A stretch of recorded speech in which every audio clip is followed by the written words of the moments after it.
In this video, we are going to be replacing the wheel speed sensors and the wheel hubs on this 2011 Jeep Wrangler JK. Now, the reason I'm replacing the wheel hubs and the sensors is really because I got an ABS light and I used a scan tool to figure out what was going on, and it was the actually the passenger side wheel speed sensor. Now, at the end of this video, I'll leave a little clip on how to use the tool that I rented from AutoZone, because you can rent them and you can figure out these codes on your own.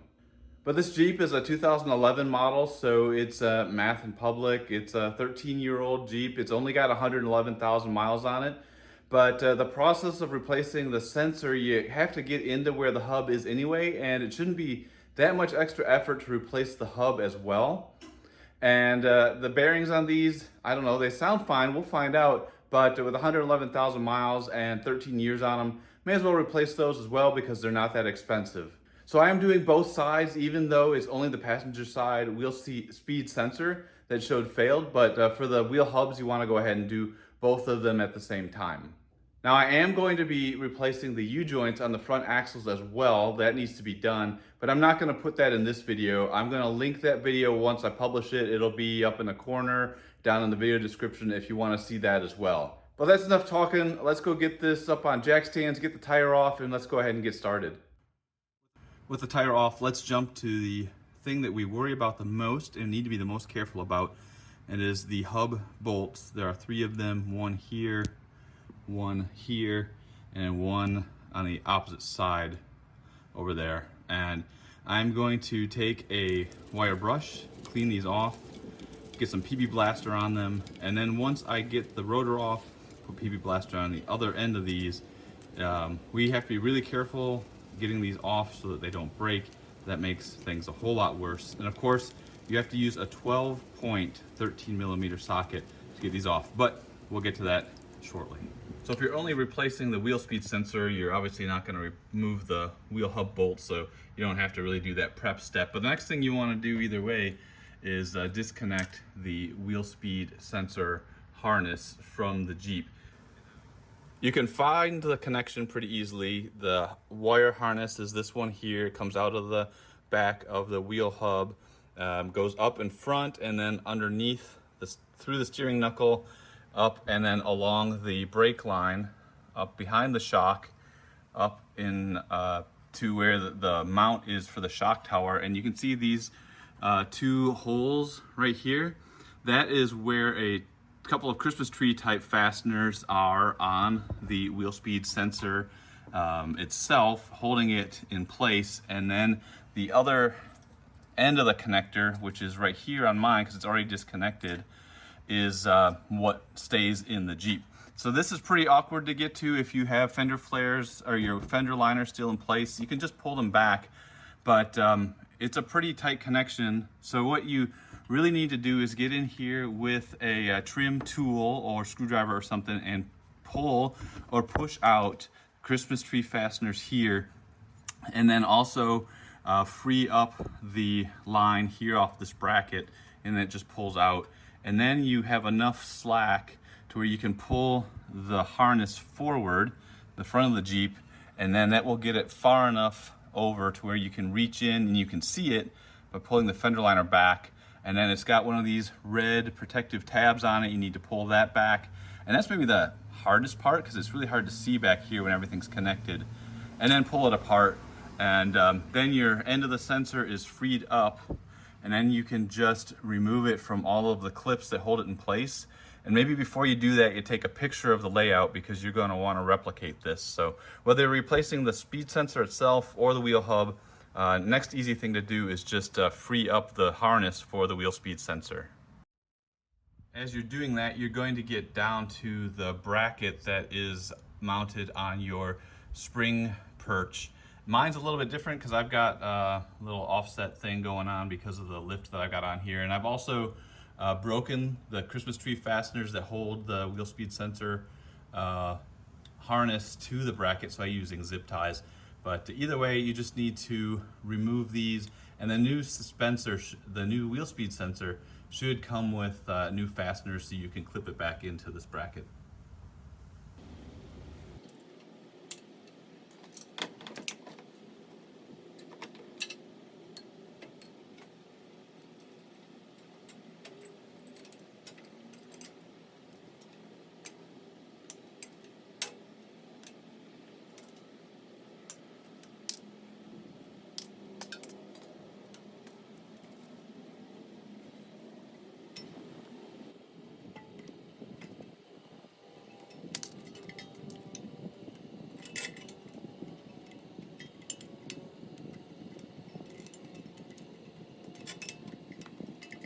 with the wheel speed sensor line out of the way, the next thing to do is remove the bracket that has the caliper still attached to it and set that aside. You're gonna need a 21mm socket, and those bolts are torqued to 120 foot-pounds. So you're gonna need a longer ratchet or a breaker bar to get those loose. Once you get the caliper bracket off the rotor, just hang it. I use a hook, but you can use a bungee or a wire or something, but hang it from your spring or some other location so that you know it's not going to fall. You do not want the rubber brake line to break or get damaged, because that's a whole nother set of problems. With the caliper bracket off, now I can take the wheel spacer off that I've got and then take the rotor off and set them aside. If you are here only for the wheel speed sensor remove and replace part of this journey, then this is the part you've been waiting for. Now after you've got the rotor off, you can take a 5mm hex head or L wrench, or a 3/16 inch hex head or L wrench, put it into the fastener on the wheel speed sensor, loosen it, remove it, very gently twist and pull the wheel speed sensor out of the wheel hub, and then just as gently you can actually wiggle it through the hole in the dust shield and get the sensor out. And once you've got the sensor out, just take your new one, wiggle it in the same way, very gently tighten that bolt back down. It does not need to be very tight, maybe just a little bit more than finger tight to hold it in place. Put the sensor harness back the way you found it, get it connected up behind the shock tower, and that is it. Once it's all plugged in, you're good to go. You've replaced one of your front wheel speed sensors, and the other side is just exactly the same. And if you have to do the rear ones, those are so much simpler. You can do it without even taking the wheels off the ground. But for wheel speed sensor folks, hopefully this video is helpful. And if you like the video, give it a thumbs up, leave a comment. We'll see you later. Watch much more videos. So back to the wheel hub. These are the back side of those 12.13mm bolts that hold the wheel hub in place. I'm going to put some PB Blaster on these threads, and then I will be using my 36mm socket to remove the axle nut off of the axle and free up the wheel hub. It's a 36mm socket. I'll use my impact wrench. I shouldn't have to use a crowbar or anything to hold the wheel itself in place, but if you don't have an impact, or you need to, you can use a crowbar or something else to hold the lug studs from rotating while you pull the axle nut off. It's only torqued to 100 foot-pounds, so it shouldn't be too terribly hard to get it loose and get it off. So we've already cleaned off the back of the bolt and put some PB Blaster on it. So now I'm going to take that 13mm 12-point socket, put it over top of the bolt head, use a hammer to tap it on. We want it to be fully seated. I've also turned the steering knuckle a bit to give me more direct access to this one. This is the bolt that's the most forward, the front of the Jeep. And then I'll put my ratchet on it and just gently try to get it to move. Again, you really don't want to break these. Hopefully it comes loose. If not, we'll up the ante, try some tighten, loosen to break the torque. If that doesn't work, we might have to go up to heat. But let's see if we can break this loose without breaking the bolt. All right, that came loose pretty simply. 1 out of 3. Let's go hit those other 2 and hopefully we have the same results. I've backed the bolts out so that the tips of the bolts are flush with the hub, little triangle piece there. And before I take them out all the way, I want to see if maybe I can just lightly tap on the hub or pull it and see if it'll just come free, or how much work it seems like it's going to be to get the hub free of the knuckle. Well, I don't know what I was hoping for, but it didn't just come out with a couple of light taps. So I'm going to go ahead and take those bolts out, use a long rod, steel rod that I've got, and try to knock on that triangular piece to get it to basically twist to break free from inside the knuckle. So just to show you up close what I was doing, I had that metal rod and I was hitting on basically on this ear to turn it, rotate it that way to break it free. And you could It didn't take too long. I could see it moving slowly. And then I started to hit it in the other direction to kind of wiggle it back and forth. And then you saw I hit it on the back of the lug studs on this side, and that I could see it pulled it away a little bit. So then I used a steel rod on the back side, just on the opposite side right here, to just push out on the opposite side to kind of wiggle it out again, and it came free. It came pretty simply. So just got to work at it a little bit, use a little bit of elbow with the hammer, and it came out. And I left the axle nut on just to hold everything together so nothing went flying apart, but now I can take the axle nut off and the wheel hub should come off. We'll have to see if it's stuck on the axle and if we have to push the axle out.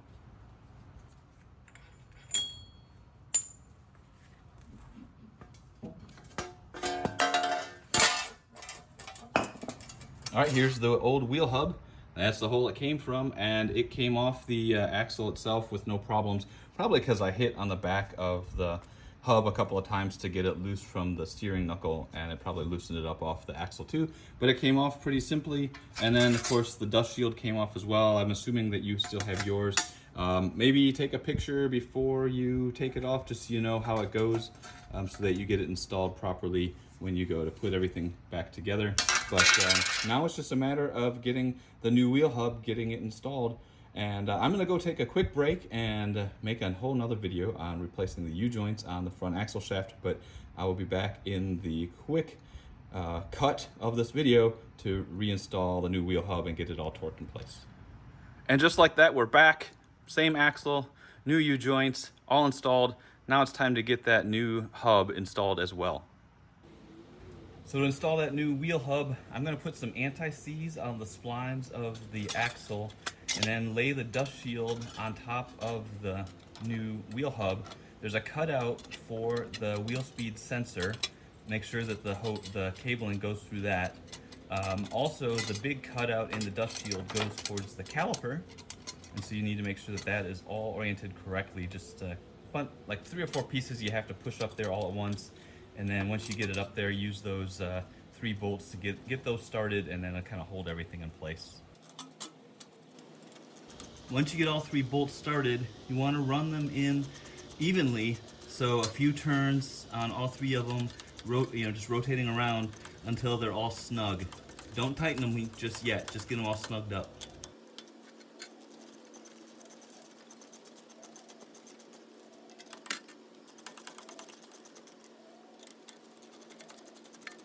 Once you've got them snugged up tight, then they get torqued to 75 foot-pound.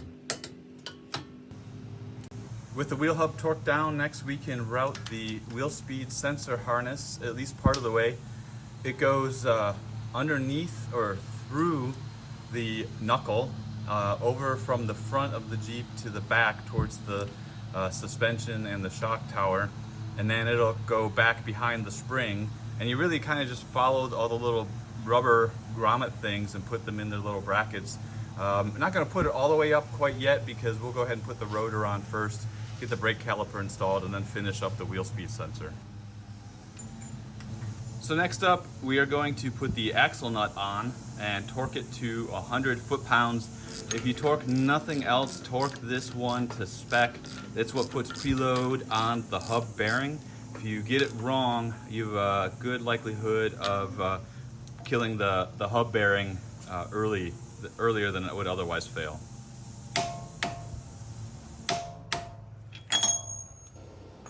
With the axle nut torqued, now I will reinstall the rotor, my wheel spacer, and the brake caliper bracket. Put a little bit of grease on the wheel hub behind the rotor just to help prevent that from corroding and rusting onto place. And also with 120 foot-pounds of torque on the 2 bolts for the brake caliper bracket.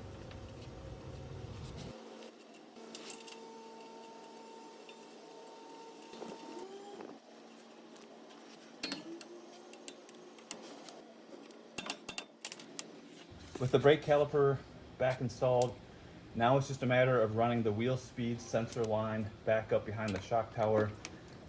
It'll lay across where all the little Christmas trees pop in and where the little rubber grommets pop in. It's pretty easy path to follow, but put the end of the cable up behind the shock tower first, connect the sensor wires together first, and then work backwards. Because if you do it the other way, you're not going to have enough slack to make those connections easily, since you have to reach behind the wheel fender liners. And that is it, friends. Torque on your tire, take it for a test drive, make sure nothing falls off, and you have done it. Replace the wheel hub and the wheel speed sensor, and in my case, replacing that wheel speed sensor did get rid of the ABS and the squiggly tires indications on the instrument panel, just like I thought it would, because that's what the code said. But the task itself, really not that bad. Just takes a little bit of time, especially if you're first time you're doing it. Make sure you get everything torqued properly. And then if you're throwing in the U-joints, again, that video is going to be linked shortly in the video description once I get that one done and published, so those can go hand in hand for you. If you have any comments or questions, leave them in the comment section. I'll get to them as soon as I can. Everything I used in the video, parts, tools, anything else, torque values, is all in the video description as well. Thanks for your support of the channel. Give it a thumbs up if you like the video. Subscribe if you want to see more content, or if you feel like that you would like to help the channel out in that way. But thanks for watching, and until that next video, you all take care and have a good one. Welcome to Carmen's DIY Garage, and today I'm going to be troubleshooting and resolving, I hope, the ABS light and traction control. Those are two classic indicators for a wheel speed sensor on this 2011 Jeep JK Wrangler. And the hardest part is troubleshooting which sensor it is that might actually be faulty, because you need something that can read ABS codes, or you can just throw parts at it. But let's try to diagnose it. And to do that, I am using this Innova scan tool that I rented from, or loan a tool from AutoZone. You can get it for free, and this will read the ABS codes. So I'm going to show you how to do it, what it shows me, and then ultimately, I think, a wheel speed sensor replacement in this video. So if you haven't subscribed, I recommend you do so. Help support the channel in that way. Give it a thumbs up because you're going to love the content. But anyway, let's go ahead and get started. So to use this tool, the cable actually comes separate from the scan tool, so you just need to connect those things together. And then at the other end, it plugs into your OBD2 port, just like any other scan tool. And on the Jeep, it's really convenient. Just need to disconnect the cable that goes to my radio head unit, and then plug in the scan tool. And the vehicle's already in run, in the start, not the start position, it's in the on position. So the computer's got power and the tool is reading it. Takes just a second to connect. So yes, this is my vehicle, and it is showing I have no engine codes, so that's good. And you can check your engine codes here, you can reset those, and I'm not going to go through that, but I can also switch modes, and you can see that I can jump down to the ABS codes, enter that, and now it's going to read those codes. And look at that, it has got 4 ABS codes. I hope they're all related to wheel speed sensor and not the ABS control module. All right, let's go scroll through these. Just a matter of pushing the down button, I think. Yep. So let's see. This one is right front wheel speed sensor circuit, right front wheel speed performance, right front wheel pressure phase monitoring. So pressure sensor 2. And right front wheel speed sensor signal erratic performance. And that makes sense, I guess, because this code is not staying on, it's disappearing and then coming back. So I'm not sure if the sensor's going bad. Maybe the sensor's just dirty. But the sensors are not really that expensive, and you can see that's the only one that's showing any errors. So I think what I'm going to do is go buy a front wheel speed sensor, and then once that comes in, we'll go ahead and replace it. So that's it. That's all I needed this $165 tool for. And the codes will self-clear, so I don't have to keep the tool to clear the codes later. So I'm going to put this back in its box, return it to AutoZone, And when the wheel speed sensor comes in, I guess I'll make part 2 of this video, and we'll go take a look at that sensor and replace it and see if that fixes the problem.